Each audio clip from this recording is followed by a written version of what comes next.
Richard Kruczek with the Penn State Extension coming up.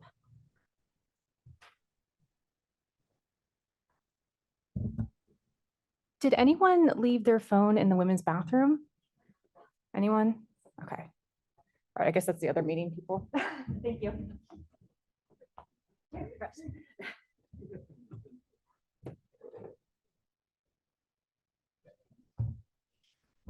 Thank you very much for inviting us to speak today. Myself, I'm Rick Kruczek. I am the Area Master Gardener Coordinator for the southeastern portion of Pennsylvania, and I'm going to be joined by Emelie Swackhamer, who is one of our commercial horticulture educators.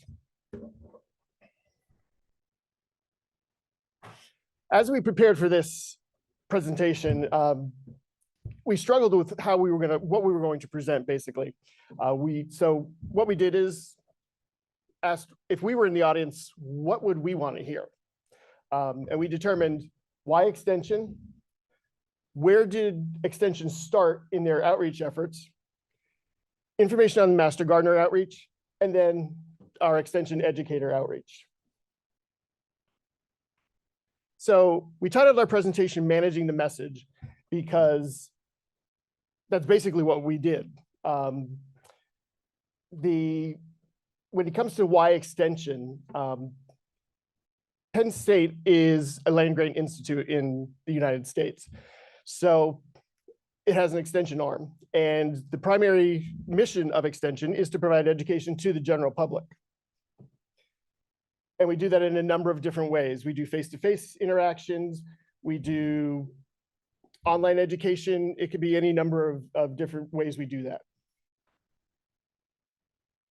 So when it comes to spotted lanternfly, prior to 2018, we had two extension educators who really served the eastern portion of Pennsylvania and primarily did the education to the general public, as well as the impacted industries related to spotted lanternfly. Some of the other extension resources that we do have available and that were identified, we've got extension educators in every county, and their backgrounds are anywhere from horticulture to entomology to agronomy, tree fruit, integrated pest management. But in addition to that, we have Master Gardener coordinators who oversee over 3,000 Master Gardener volunteers within the state. So the challenge was how do we get that information out there, and how do we bridge the research to the outreach efforts? Spotted lanternfly coordinator. That position was created. It was dedicated to spotted lanternfly, and it was an extension position. And at this point, we were starting to get information about spotted lanternfly from the previous years. So the position really led the effort to develop all of the fact sheets, the brochures, PowerPoint slides, and other presentation materials that were used in our educational outreach efforts. That position also trained our extension educators, it trained our volunteers, and it taught them how to use those newly developed tools in their outreach efforts, and really to give that consistent message that we wanted to get out there. So the first thing I want to talk about now is the Master Gardener outreach. The mission of the Master Gardener program is to support extension by utilizing research-based information and educate the public. We have over 3,000, at the time that spotted lanternfly came about, we had over 3,000 Master Gardeners across the state. Really, who better to enlist to help get that educational message out there about lanternfly? Once they were trained, they took that information and they went out, educated the public, and used a number of different methods to do that. A lot of the traditional methods of outreach for volunteers, they did our speakers bureau. Spotted lanternfly became the hot topic of the day. So anytime we had an opportunity to go out and speak about spotted lanternfly, that's exactly what they did.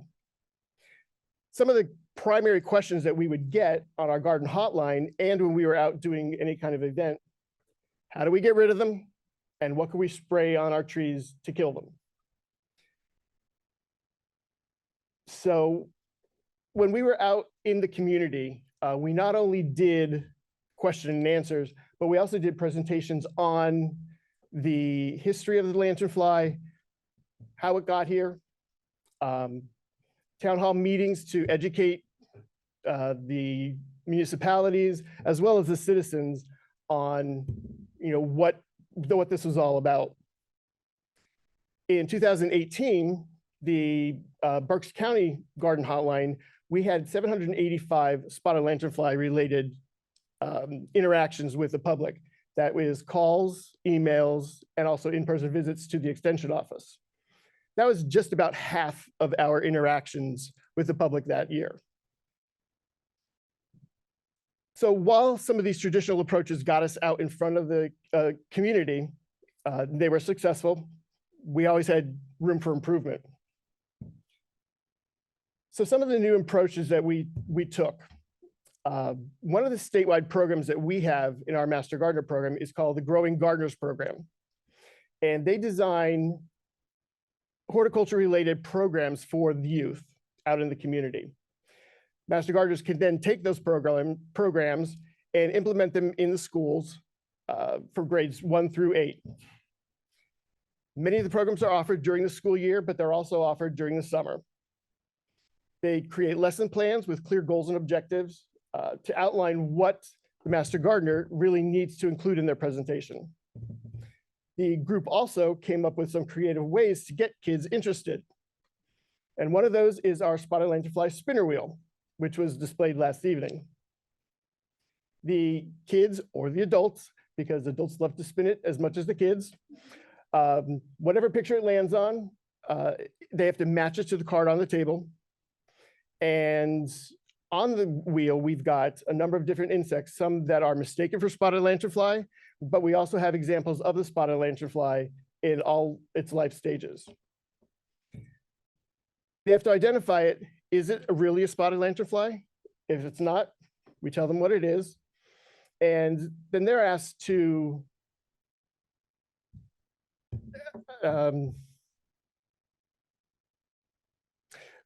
we talk to them about what they need to do as far as helping us to battle this pest. We tell them this is one of the only times that you're going to be told to kill a bug. So we tell them to squish them, stomp them, whatever they can do. Afterwards, everybody gets a scraper card. To help dispose of the egg masses that they find. We also give out stickers, spotted lanternfly tattoos, just for participating. But in doing that with the kids, we also have the opportunity to engage the parents. And that was really the reason that we started to work on a lot of the youth programmings. The spinning wheel is just one tool. One of the other tools that has been created is, we're launching it probably later on this year, the Lucky program. When the Growing Gardeners found out that PDA had secured the services of a canine to help seek out the spotted lanternfly and the egg masses, they saw a very unique opportunity. If we engage the children, we have a great opportunity to engage the parents as well. So let's let Lucky teach the kids about spotted lanternfly. And they did this by writing a story, not only about how she came to work for PDA and how she was trained, but also the story of the spotted lanternfly, why it's a bad bug. It took a little over a year to get the story written, and then another year to get the book fully illustrated. So there are 7 pages of the book here at different stages. So it's really geared toward those children. And they've put a lesson plan together. What are they expecting what are they expecting the children to get out of the program? As of last week, the artwork is for the cover, and the front and back covers is done. So it is in final review, and we hope to get those printed sometime before the probably the second quarter of this year. Two of the other outreach efforts that the Master Gardeners employ involve two of the large events that are held in Pennsylvania each year. The first one is the Pennsylvania Farm Show. That is the nation's largest indoor ag expo, held the first full week of January every year. And that welcomes upwards of 500,000 people every year. So the Master Gardener volunteers, they staff a spotted lanternfly booth, an outreach booth, along with two other booths in the expo. In 2023, the Master Gardeners engaged 6,000, just about 6,400 individuals. That was adults and children. In 2024, the number was down to about 4,800. We did have a major snow event. The first day the farm show opened, so that kind of kept people away. But there was also another weather event during the middle of the week, so that kind of lowered our numbers. The Penn State Ag Progress Days is the second event. That is Pennsylvania's largest outdoor ag expo. It's a 3-day event which takes place in August in State College. And there are over 400 vendors from across the United States and Canada that attend this event. And we looked at about 44,000 visitors to that event every year. So combining those two large events with a lot of the smaller events that we do, they've started to increase our outreach. And we do involve spotted lanternfly information in just about every tabling event that we do, any display that we put up. It really has become a core part of what our educational outreach to the community in general is. So I'm going to turn it over to Emily to talk about commercial. Well, hi, everybody. So I'm a county agent. I work in Montgomery County in the southeast part of the state. And I live really close to where the initial discovery of spotted lanternfly was. So I've been working on this for a long time with my coworkers. So if you can switch over to my slides. I think the first thing I want to talk about you have in front of you is our spotted lanternfly management guide. Let me figure out how to make this forward. Yeah. So the history on this is when Heather Leach was here, we were writing fact sheets about different topics and we write for the public. So our target is like an 8th grade reading level. No one ever really explained to me what that means, but I mean, I think I've done enough extension writing that I know when like terms confuse people and kind of how you have to progress the writing. So we were writing all these different fact sheets, and our designers in our communications department designed them, and they looked really nice and professional, but they all had the same look. And we had, I don't know, 10 or 12 of them on different topics, and people would come up to a table where we had our sheets, and they would take one, and they thought they had everything on one sheet. Like they didn't realize it was different topics. So we said, let's put it all into one management guide. And Heather Leach, who was with us at that time as our extension coordinator, headed up that project.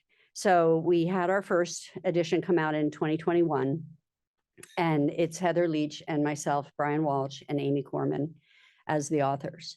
So this summer we embarked on updating the information, and we really just spent a lot of time on trying to make the language clearer and try to hit that reading level that we were looking for.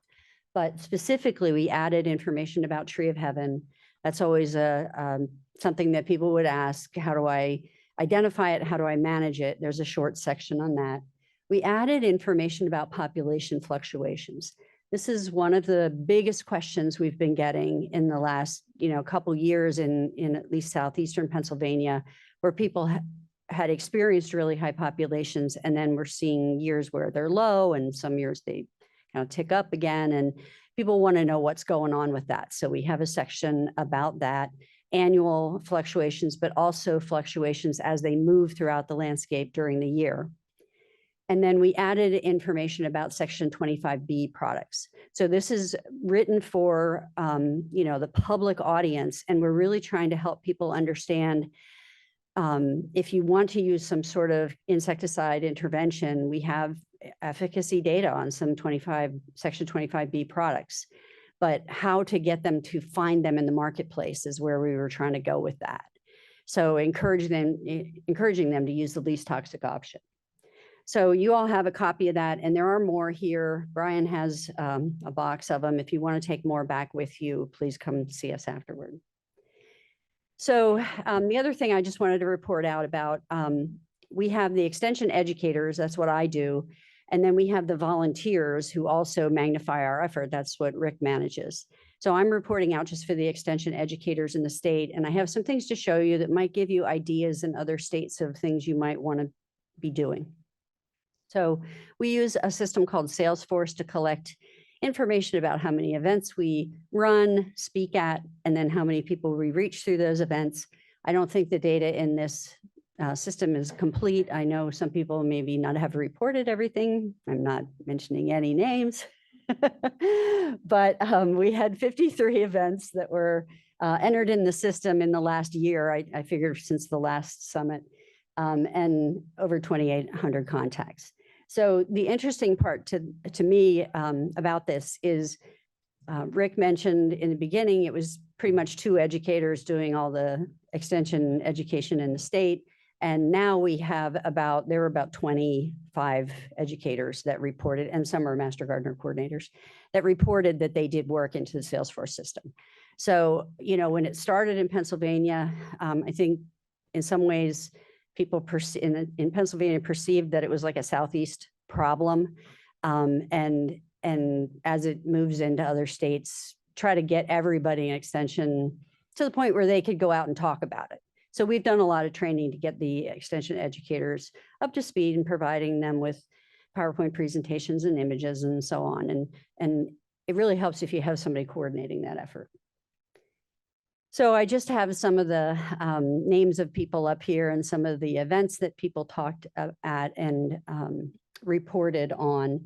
And this just shows the variety of people that are interested in hearing about spotted lanternfly. So certainly the grape industry, people in that programming, at our green industry meetings, and just general questions from tree care professionals. We have quite a few of us that do that work.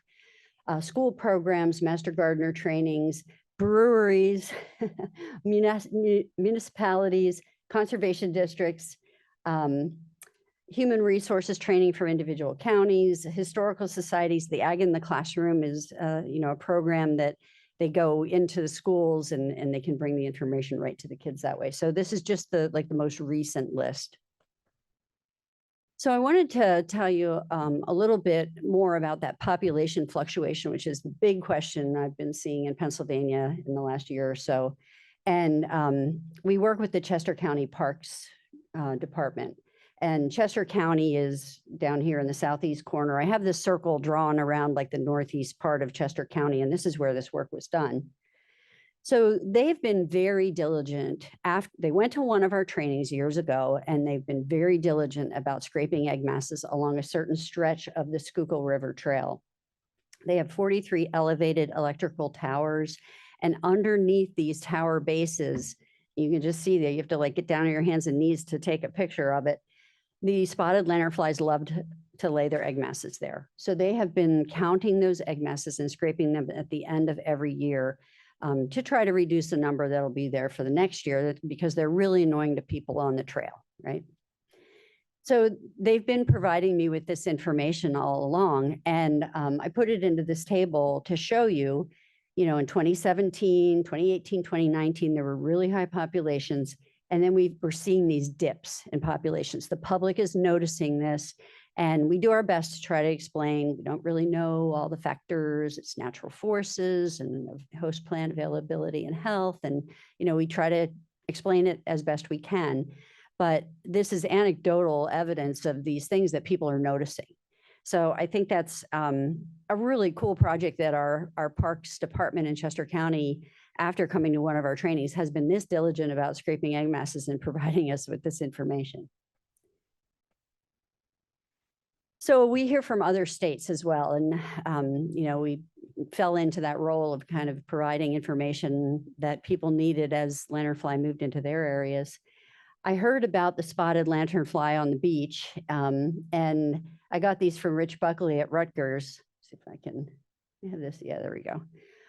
So he sent me a bunch of pictures, and this was Monmouth Beach in northeastern New Jersey. Lanternflies on the beach buggies. This was really cool. This was bluefish feeding frenzy, eating lanternflies. So I heard this was happening. I wanted to go there and see it, and I didn't get to, but I thought I'd show you the pictures. And then along the beach there's all those dots on the beach were dead spotted lanternflies. So if you have, any seashore in your area, you might experience this. It's another one of these phenomenons that we don't really know why they're all at the beach. There's really nothing for them to eat on the sand, right? So just some other examples of ways we've worked with other states. And, as I'm talking about this, it gives you an illustration of what people are doing in other states, but also it's an offer of, we're here to help, and just reach out and contact one of us and we'll see what we can do to help. So Ginger Nickerson at Vermont, she interviewed several of us and asked us for lessons learned, what worked and what didn't work when working with the public. We shared files of our educational materials with her. So really any of our fact sheets, if you want to get that digital file and print them, you can even put your logo along there, with it. Amy Duke is the person to contact for that. We shared files with her that way. Brian Walsh recorded a webinar for them, and the last I checked, it had about 500 viewers. And then what she did with all of this information was she wrote a document for them to use internally if and when spotted lanternfly gets to Vermont, that will help them kind of set the stage and benefit from the things we've learned going through it with no script. So this is just a picture of Brian doing his spotted lanternfly, what to expect when you're expecting webinar, and Dana referenced this yesterday. So we also worked with a master gardener in Queen Anne's County in Maryland, and I highlighted the county there for you to see where it is. So they're expecting a lot of questions about spotted lanternfly this summer. They're planning their plant clinics, and that's where the master gardeners will go out to different locations, and the public can come and interact with the master gardeners and get their questions answered.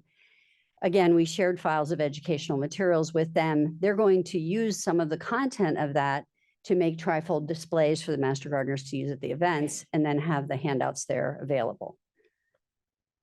So I also worked with Sarah Tangreen with the National Capital Region PRISM group, and that's the Partnerships for Regional Invasive Species. She's out of Washington, D.C., and she was doing training for her PRISM groups, which are like a cross-agency groups that work to combat invasive species.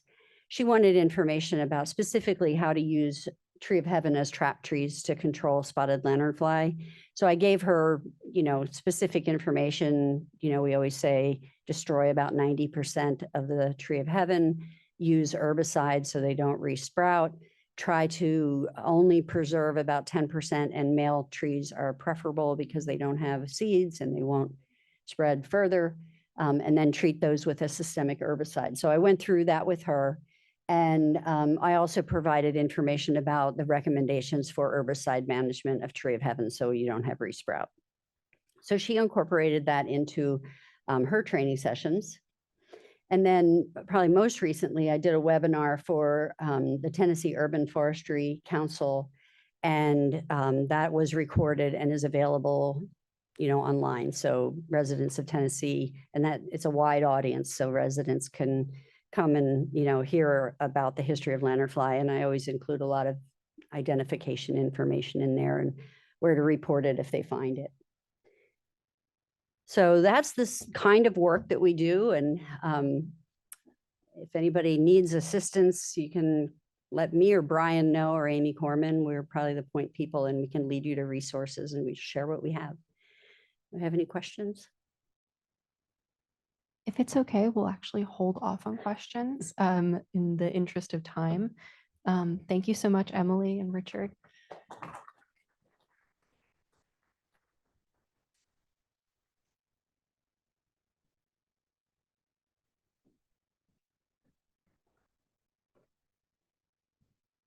All right, next up we will have Amy Duke.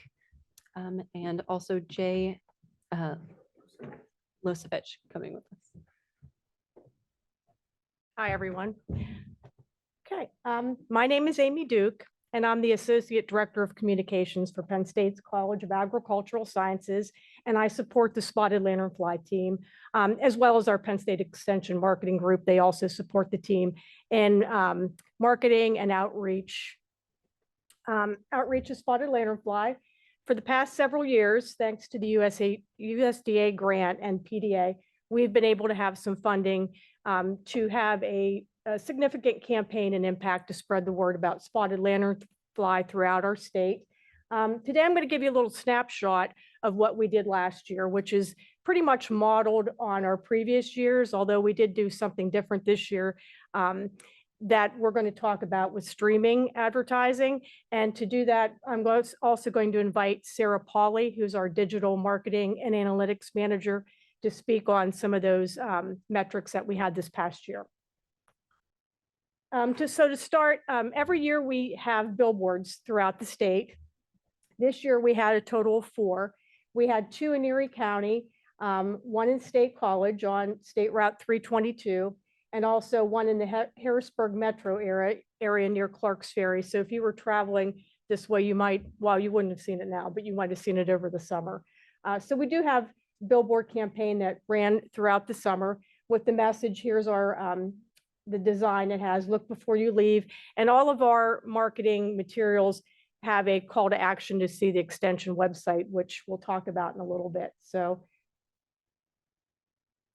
we also have implemented radio. We have 4 commercials, different commercials, all focusing on awareness. They're 30-second commercials, how to stop the spread, those type of messages.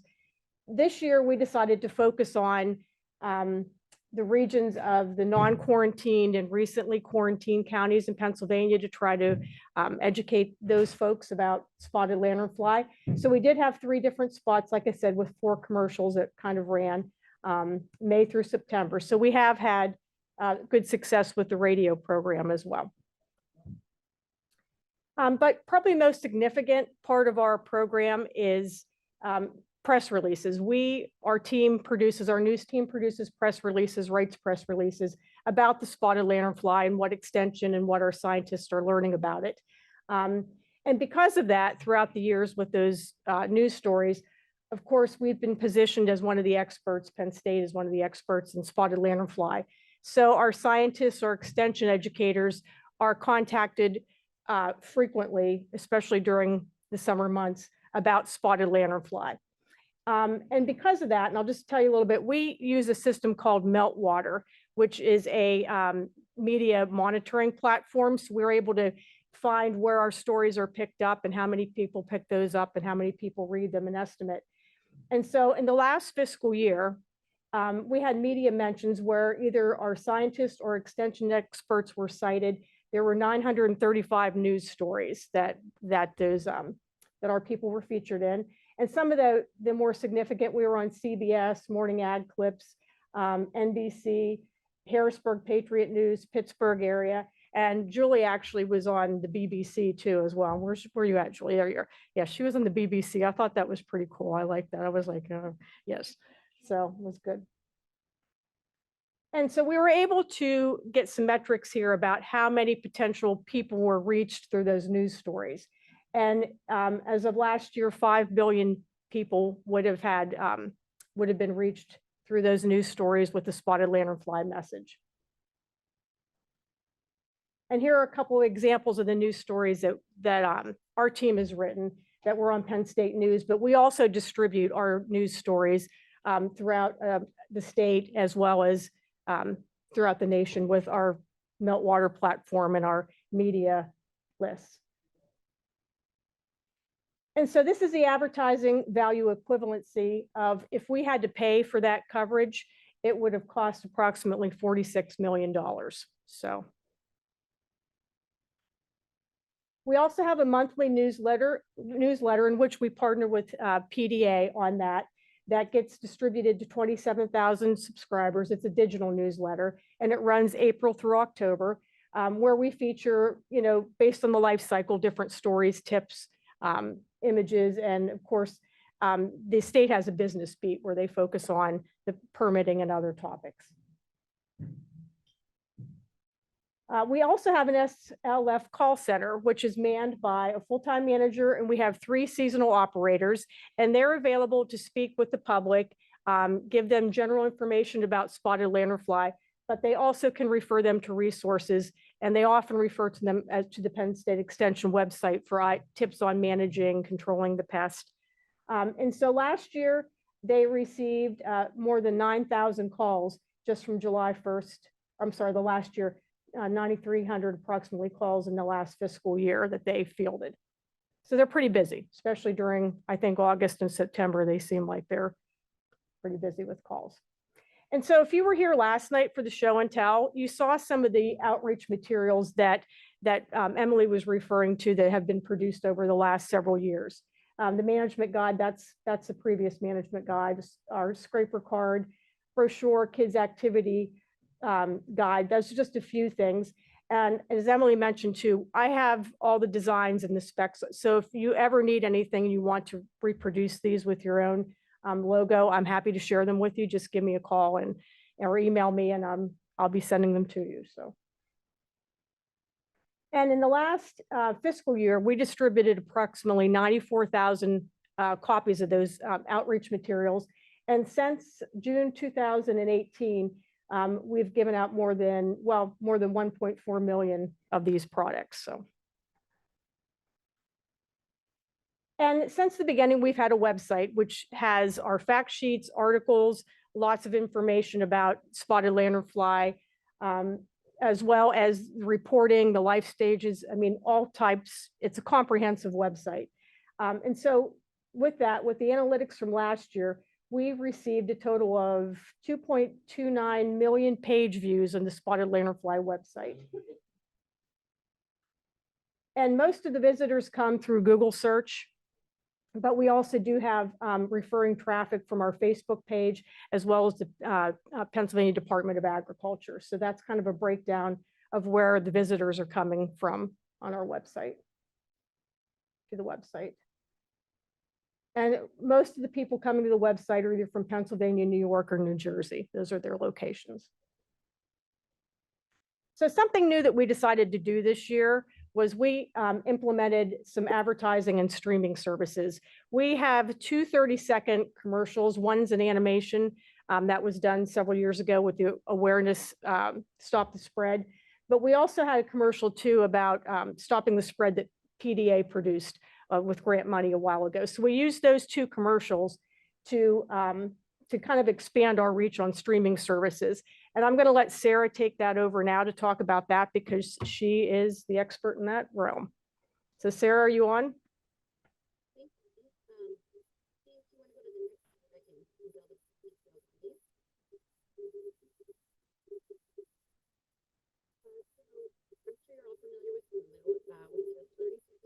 Sarah. Oh, while we wait for you, can see that's kind of part of the animation of the one.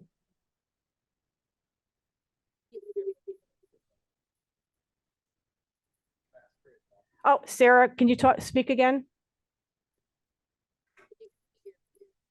I can hear you're coming through a little bit. Speak again.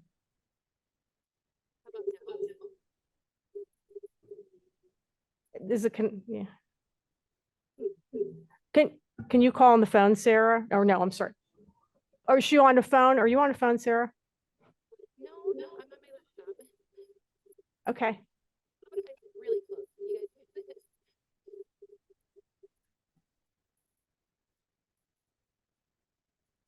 Well, I can go ahead and, are you okay, Sarah, or no? Okay. Well, I'll do the best I can to get through what I know, because I know a little bit. But so as I said, we had the 30-second ads. We ran them on YouTube or Hulu and YouTube. They aired before, during, and after various programs.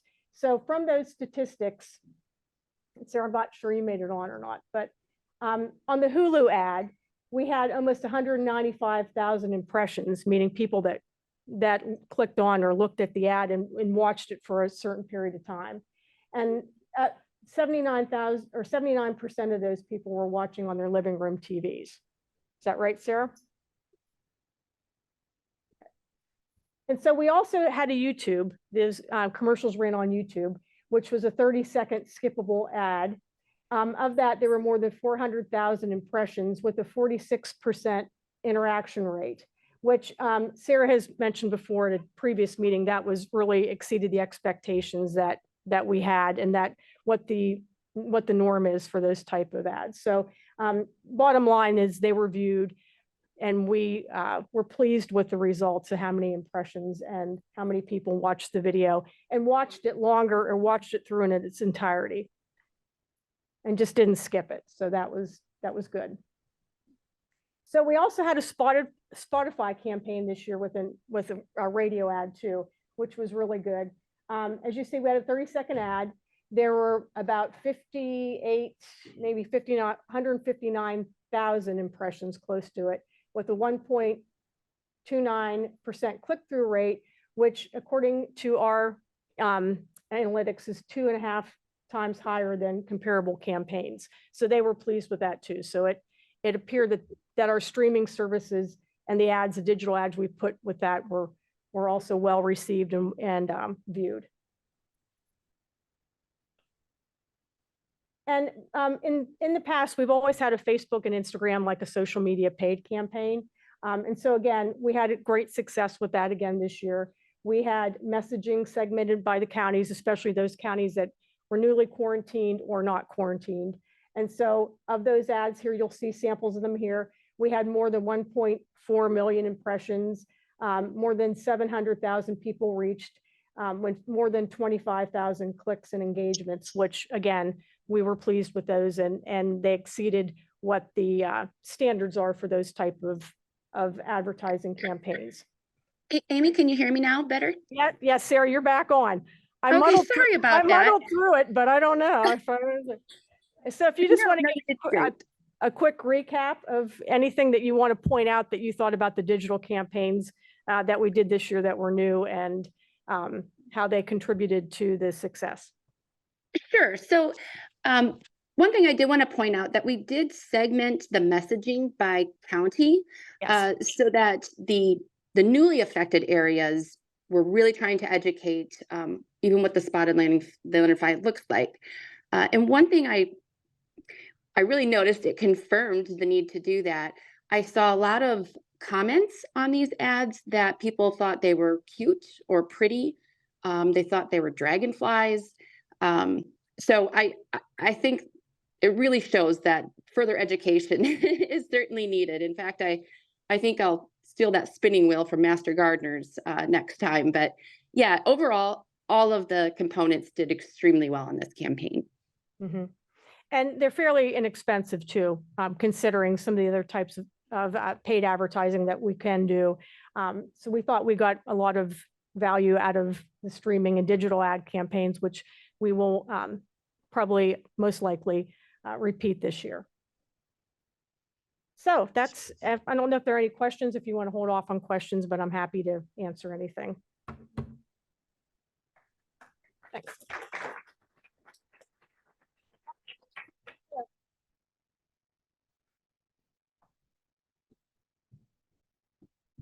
Just out of curiosity, do you have like what it costs for a spot on the streaming services? You said fairly inexpensive, but I don't know if that means the same thing to Yeah, us. Sarah, I think the total campaign, did you have like a breakdown of, like Hulu, what YouTube, I mean, what would you say? I know what the total was, but I don't know like a breakout of that, Sarah.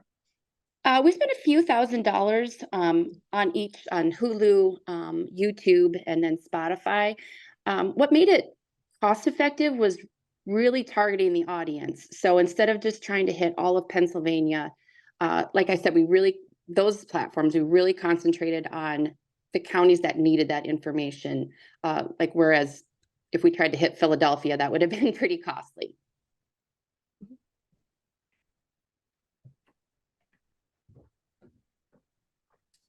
All right, good morning, everybody. I know I am everything that stands between you and lunch, so I will keep it brief, but also fun. So just want to talk about things from the PDA perspective. So myself, some of you know me, some of you don't. I've been with PDA for about 6 years. The majority of that was with the Spotted Lanternfly program. I am now the Deputy Communications Director upstairs, working with the Secretary So I was here yesterday morning with him. So a lot of fun there. So let's talk about some stuff. So just going to hit quick. We let Penn State do most of the social media outreach, but we do stuff through our accounts. So we have both Facebook and Twitter, X, whatever you want to call it. We'll get to both of those. Just to show you, so we only did 8 posts this year on Spotted Lanternfly. We reached 2.5 million people doing that. Obviously, this is essentially free advertising to talk about the program. The best ones that we have, the ones that perform the best, are going to be about your different life stages. So you can see like our first instars here, we had 82,000 people that we reached, engagement of over 6,000. That's meaning that they're clicking on it, they're liking it, sharing it with their friends, family, whatever. So the ones that do the best first instars and, oops, wrong button, adults. So 123,000 people saw that, and then we had a good interaction rate for the adults. So what we do there is we work very closely with our operations teams. So what they're seeing in the field, they report that back to us, and then we share that out on social media just to let people know what to look for. Like I said, for Facebook, these are our top 4 posts. On the Twitter side of things, or X, again, whatever you like to call it, we don't do quite as well over there. We do have a decent impression rate and engagements with folks that are interacting with it. But we try to have a little bit more fun. So it's about knowing your audience. Facebook is going to be, just your high school friends, your mom, your dad, grandparents, things like that are going to be on it. For Twitter, we like to have a little more fun. So our best post for the entire year last year was this Barbie post on this side. That was the same day that the poster came out, or maybe the day after, but PDA was the first agency in Pennsylvania to have a Spotted Lanternfly post, or I'm sorry, a Barbie post, and we were very proud of it, and it did really well. That was our #1 post for the entire year for anything coming out of PDA. So people are engaged with it, they really enjoy it. So just some quick do's and don'ts if you're handling your social media or if you have a team, just be informative, speak to your audience, remember who your audience is. We'll come back to this point a little bit later, but your audience is not the folks in this room here.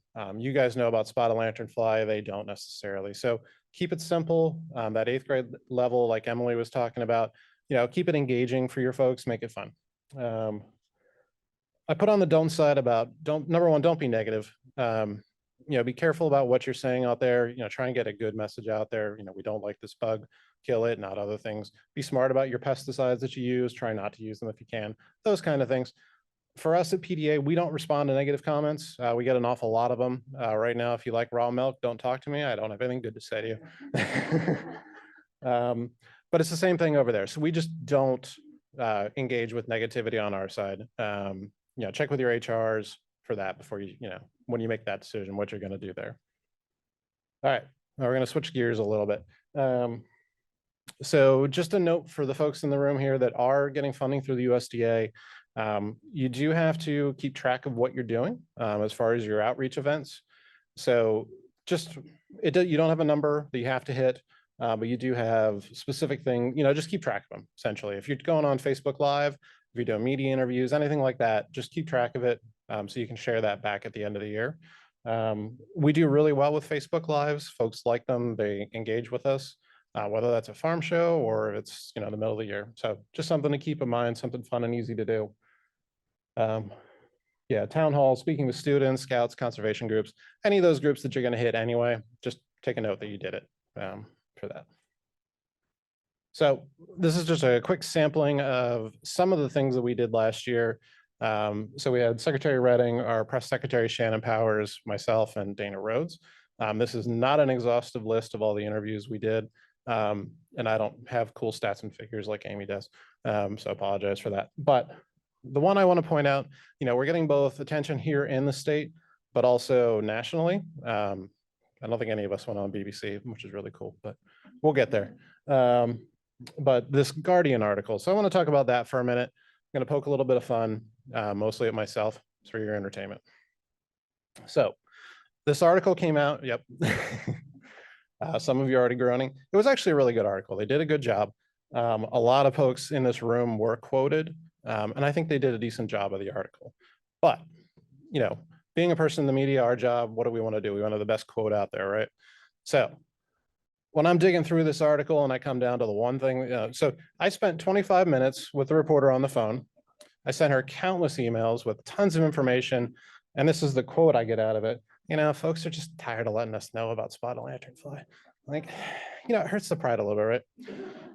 Hold on to this for a second. There's a reason I'm bringing it up. So when you're talking with the media, just some quick tips and tricks on that. Try and keep it brief. Have 3 to 5 bullet points in your pocket that you want to hit. Make sure you're hitting those specifically.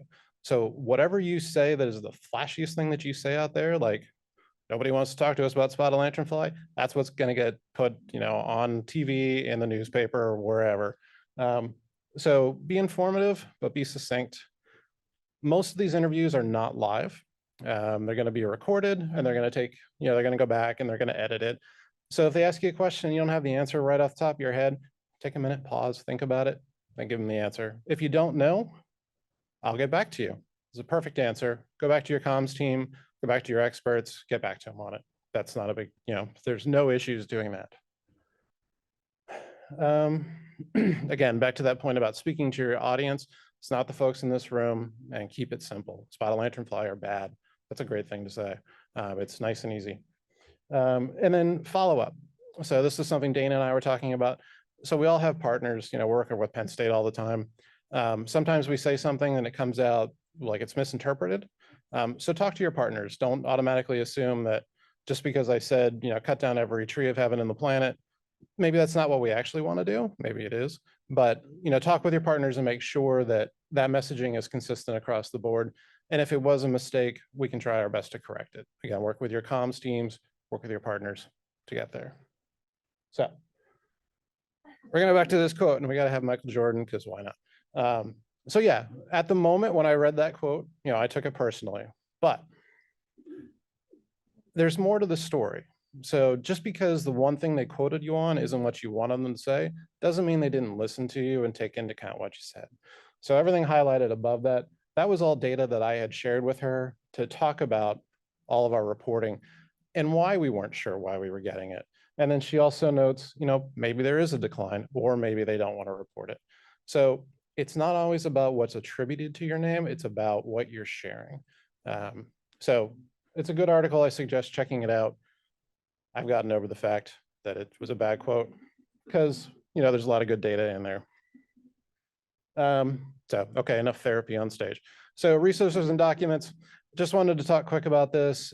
As Amy said, a lot of the stuff that we do, we have out there available to you, you can use. Some of the things, a lot of the things overlap between the two of us, but some of the things are unique to us. For instance, we have best management practices. We have nurseries, landscapers. There's 6 or 7, I forget. I helped write them years and years ago. But they're up there. Feel free to take them, use them, however you need. Just let us know. We're happy to either share the original document with you or whatever you need. Important note, just for the bottom there, they have moved slightly. So you go to our business page and then our business resources, I believe is what it's called now. So when you get the updated presentation, because I didn't want to update it for one slide, that'll be coming out to you later. You'll get the correct link in there. We have some other stuff on there. So we have toolkits for our businesses. Those are available. Again, you can steal that, use it, share it with your folks so that they're aware. They have things in there such as like the checklist down at the bottom there, up in the top right-hand corner, we have our decision tree. Do you need a permit? Yes, no, why? It'll help your businesses walk through that. Skip that one. We've already talked about social. You've seen these, but these are also on our website, including the headband. So you can print that out, cut them out, give them out. Yeah, kids love them. Same thing with the kids' creations. So great little placemats. Wow, okay, blasting through. All right, so we're going to talk about the other part of my life. So before I joined the press side of things, I worked on the spotted lanternfly reporting tool. This goes back to the call center. So I just want to talk a little bit about this just to help you. New York has implemented one and it's great. If you're thinking about doing it, it's useful to have. So particularly if you're new and you have time to do it, time and effort now to do it, or you're expecting it to come to your state, this is something you can really kind of latch on to. So in the early days, we were getting a ton of reports by phone call. And that's almost impossible to get back to all those people with a timely answer. So we were trying to track what folks were seeing. We've developed this over the years. He's not here, he's back at PDA, but special shout out to Lawrence Barringer because he's the one who put this program into motion. And of course, our GIS teams that built it. So this is actually Penn State's website. So when you go there, that first button there, you click on report, takes you to this page. It's kind of like one of those CAPTCHA things. You have to click and see what, tell us what you saw. So whether it was an egg mass, instars, et cetera. This is all backend stuff before you even get to the GIS application. And if you go through and you don't recognize it, we kind of cheated. So like, oh, none of these pictures match what I saw. It kicks you right back to the information pages. So you get to learn about lanternfly. So hopefully if they're, like it's a box elder bug, but it's actually, they thought it was spotted lanternfly, they can learn what it actually is. So this is the reporting tool itself. I'm not going to spend a ton of time here, but you can click on it. You can put your location in, you can geolocate, and it will find you if you're using your phone. And what pops up then is this report. This is the same regardless of where you are in the state. The only thing that changes is the message at the top, but 3 things to point out here. We ask for contact information so we can reach out to you by phone or email if we need to follow up. Where it was found, how many you saw, what life stages. Those, the numbers required, but the life stage is not. Also important. We'll come back to that in a second. So the message first. So let's talk about that. Depending on where you are in the state, you get a different message. If you're not in a quarantine zone, or if you're in a county that we just added in the last year, this is the message you will get. The important words here: you may be contacted. Do not promise that you're going to go out to every single report. We'll get to why in a second. But it took us a couple of years to figure this out because we were just getting, again, overwhelmed. Like, hey, I reported this to you like 6 times and you haven't called me yet. Well, we can't. We get a ton of reports. So for, again, non-quarantine, recently quarantined, you may be contacted. We're counting on you to control spotted lanternfly on your property. And then please continue to report wherever you find them so that we know where they're at. If you're in an existing quarantine county, like right now you're here in Dauphin County, if you put a report in, we're not going to call you. You will not be contacted, but keep reporting it if you see it. So just some numbers for you. So this is why I said it's important to set up a system like this. Obviously, lanternfly, we had it in 2014. We didn't start this system until late 2018. We didn't bother putting those numbers on there. But starting in 2019, we had 87,000 reports. The number has gone up and down just like spotted lanternfly has. But you can see lifetime reports was 306,000 reports over those 5 years. And we average about 62,000 reports a year. So there's no way that you're going to return 62,000 phone calls. So if you have the time and ability to do it, set one of these guys up. The graphs there show you the approximate times of when we're getting reports. Essentially July to October. When the adults are out, that's when you're going to get the most amount of phone calls.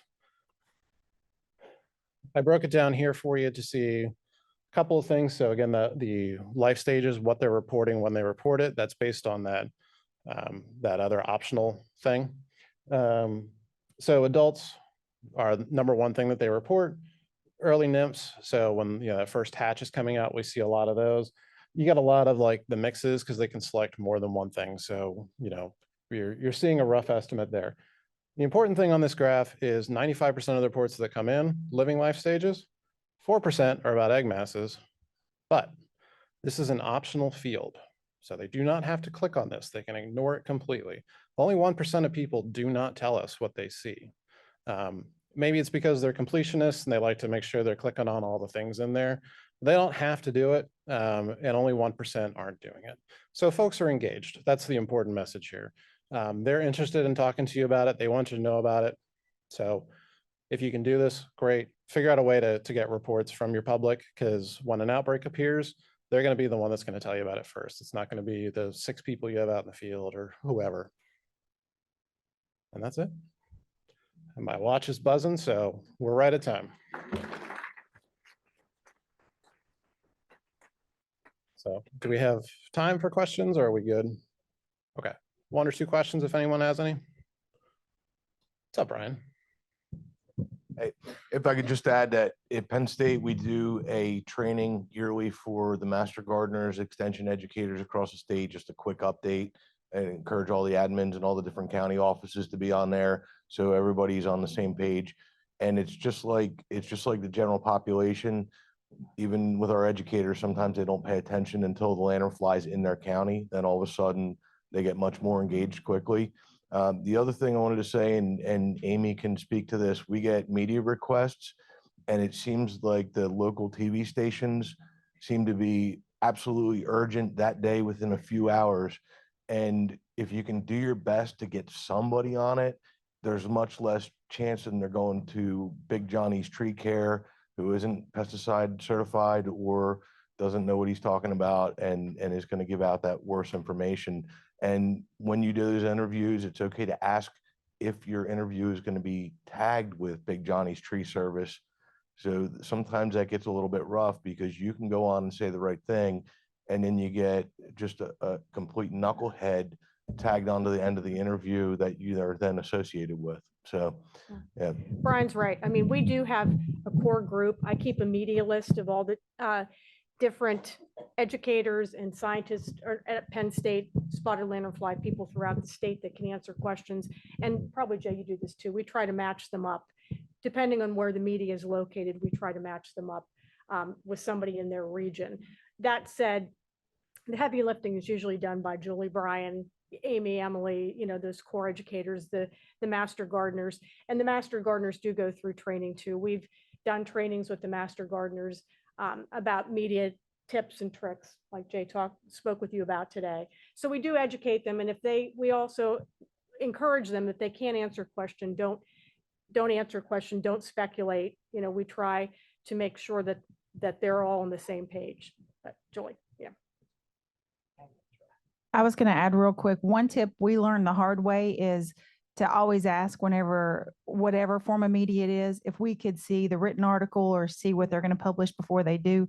We don't always get that courtesy, but more times than not, they're pretty good to let us look at it and do a little fact checking before it rolls out and we have to do a cleanup. That's not usually the norm. I mean, usually reporters don't. That's not, I was a journalist in a past life and we typically don't, but if that happens, that's great, because then you do have the opportunity to correct it, because unfortunately, once it's out there, even if it's in print and you need a correction, by the time the story goes all over social media and that, it's really hard to pull back inaccurate information, and it's out there. And then we try to, correct it and get the correct message out there. But sometimes it is hard to do that. I was just going to add, this is exactly what I meant yesterday when I said cross silo conversation. And granted, in Pennsylvania, we've been in DEFCON 5 and we've benefited from having support for outreach. But literally every other week since 2018, we have a Friday meeting, and it's communications and marketing, extension, researchers as needed, usually Dennis and then the dean when he was there. And then we have quarterly meetings. We've had those since 2018 as well, with PDA. And so again, communications, marketing, their operations teams, and PDA and USDA. Matt comes down, Greg comes up, and we've done, again, that quarterly, so that when these things get like weird, we can talk about it. But also when that came out, you called me, and you're like, Julie, what did you say? And like, we made sure we were on the same team, on the same message. It makes you feel better, Jay. I didn't think anything of your quote. I was okay. I thought it was okay. You're just being a little sensitive, but it's just easy. It was mostly for fun. I know you. Hi, so one more thing, I guess, for folks trying to get reporting tools up and running. One thing that we have had good success with when we're doing our training for master gardeners, everybody on the outreach, telling them about the reporting tool. On that same slide, we say, do not share on social media until we put out a press release. And that saved us more often than not. Quick question. Going back to your, going back to your reporting tool, do you find you get better results having that choice of the live stage? In New York, we asked to submit a photo. It's a good idea, but the storage capabilities on our servers gets taxed at times. So just wonder Do you find that is more accurate? Yeah, absolutely. Well, I don't know if it's more accurate. We do allow them to submit one photo, but then yearly we have to go through and like look at them and then dump them. Generally speaking, we get better information just getting their phone number, email, and then contacting back up with them to see what they found. We threw that on honestly as a diagnostic tool. Like if they were saying that they saw, adults in January, then obviously it's probably fake and it's something else that just crawled in the house. So cool.